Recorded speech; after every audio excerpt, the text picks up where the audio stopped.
大家好，这里是听广播学英语频道。今天我们讨论一个奇怪的现象：什么时候青少年就业会变成童工？该节目讨论了青少年就业增加的趋势，以及各州为应对劳动力短缺而放宽法规所引发的青年就业与童工之争的辩论。好了，我们来听听节目吧。This is the Indicator from Planet Money. I'm Adrian Ma. And I'm Waylon Wong. Adrian, when you were a teenager, what did you and your friends talk about? This podcast is not the appropriate venue. Keep it clean, geez.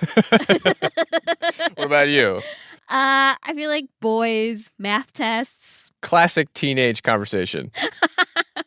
Well, Phoebe Tatro is 16. She's a sophomore at a high school in Pennsylvania, and she says lately she and her friends cannot stop talking about their jobs. It's one of our favorite topics, I'm on the schedule next week for 2 shifts and, how much we're getting paid and that kind of gossip. Industrious teenagers. Yeah, I know.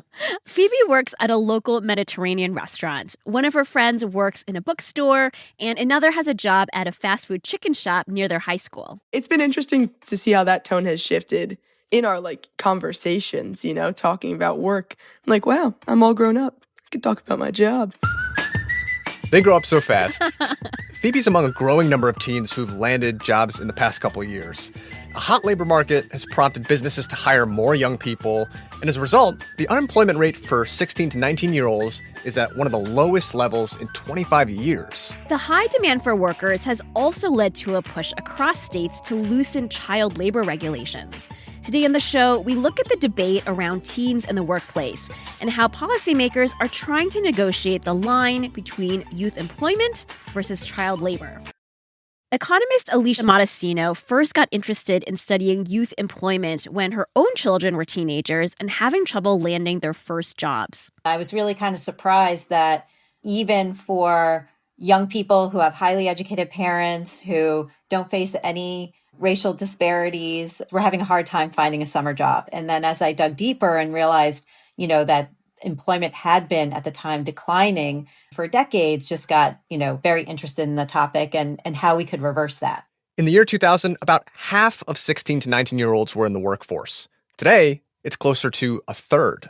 And Alicia says there are a few reasons for this decline. One is there's a lot of jobs that teens used to do that have been automated or taken by other workers. She says, think about supermarket cashiers or baggers getting replaced by self-checkout stations, or more adult immigrant workers taking on landscaping jobs that, say, 20 years ago might have been done by a teenager. Alicia says another reason for the drop in teenage workers is that the household income has gone up in the past couple decades. That means more young people can choose not to work. And finally, Alicia says a number of states tightened laws around youth employment over the last couple decades or so. There are limits on how many hours young people can work during the school year, for example.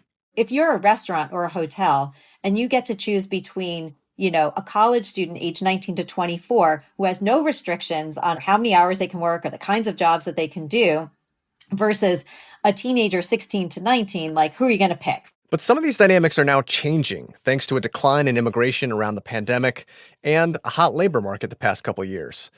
One notable shift is dozens of states have introduced legislation to loosen regulations on younger workers. Like in Florida. Here's Republican State Representative Linda Cheney speaking at a hearing. Nearly 1 million searches have been performed for, quote, how can I get a job as a teen? Linda Cheney sponsored a bill that, among other things, removed limitations on how much 16 and 17-year-olds can work. This bill gets government out of their way to allow them and their families to choose the best path that's right for them. At that same hearing, though, public school teacher Emily Grice said some teens are already working too much, and that's negatively affecting their grades and their health. I have a student who routinely comes in and cannot stay awake. He's talked to me after class and explained that he's so sorry, but he's been working late and long hours and physically cannot stay awake. A revised version of the bill has passed the Florida legislature. If it's signed into law, Florida will join several other states in relaxing labor laws for teenagers. Alicia says a mismatch between available workers and vacant jobs is pushing this trend. We are still in a situation of a tight labor market, despite the Fed raising interest rates, over the last 2 years. And so I think that's where employers have really been asking for states to loosen some of these restrictions because employers are very desperate to fill these jobs. For Alicia, there are some restrictions that maybe could be eased. Like in her home state of Massachusetts, 14 and 15-year-olds have to get a doctor to sign a work permit. She says that can be a barrier to some teens getting jobs. Some states have already gone further. Indiana now allows young people to work more than 40 hours during a school week. In Iowa, 16 and 17-year-olds can do hazardous work like demolition and roofing under certain conditions. New Jersey recently ruled that minors can work as many as 6 hours without a break. So some of these things feel like they're, bordering on things that are not appropriate for young people in terms of their work environments. Alicia says young workers need protection so they won't be exploited by employers. And she points to an increase in child labor violations. In 2023, the Department of Labor counted nearly 6,000 minors employed in violation of federal child labor laws, which is a 50% increase from the previous year. These were instances like children under the age of 16 operating deep fryers at fast food restaurants. That's a job that's supposed to be off limits to younger workers. And these incidents shift the conversation from one around youth employment to one around child labor. Alicia says youth employment refers to positive work experiences for teens, a job where they learn to show up on time, develop interpersonal skills, and get paid, of course. Child labor, on the other hand, is work that harms young people. I think every job lies somewhere on that spectrum, and we want to just prevent the positions that we think have the least benefit for youth from being the ones that we place young people into. Figuring out where a job might tip too far into the child labor side of the spectrum lies at the heart of the debate in a lot of state legislatures right now. Like, what should be the minimum age to serve alcohol? Or how many hours should teens work between mandated breaks? These are the kinds of questions state lawmakers are considering. So we're seeing employers taking matters into their own hands, employing youth when they shouldn't be, and even in really harmful situations. So I think while it's appropriate, again, to look at loosening some of these restrictions, it does seem some of these laws have nothing to do with, being able to improve the ability for young people to take jobs that are developmentally appropriate for them. Phoebe Tatro, the 16-year-old we met at the top of the episode, she says she's picked up a bunch of new skills at her first job. She works around 10 hours a week and with tips makes about $16 an hour on busy nights.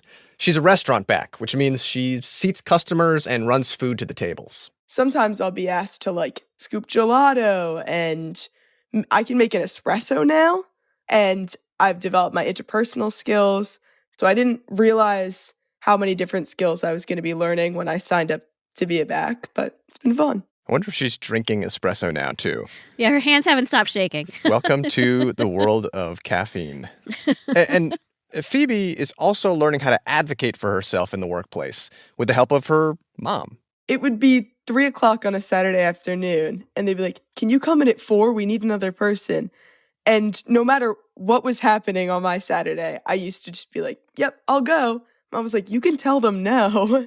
I guess I had it in my head that if I didn't go into work when they asked me to, even if it wasn't on my schedule, that they would fire me, which I learned is not how it works.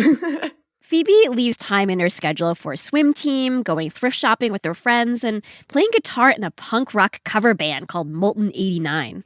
This summer, she plans to take more shifts at the restaurant so she can get closer to buying a car. And maybe afford some new guitar strings for that, because she'll be thrashing so hard. Yeah, it's true. Rock on, Phoebe.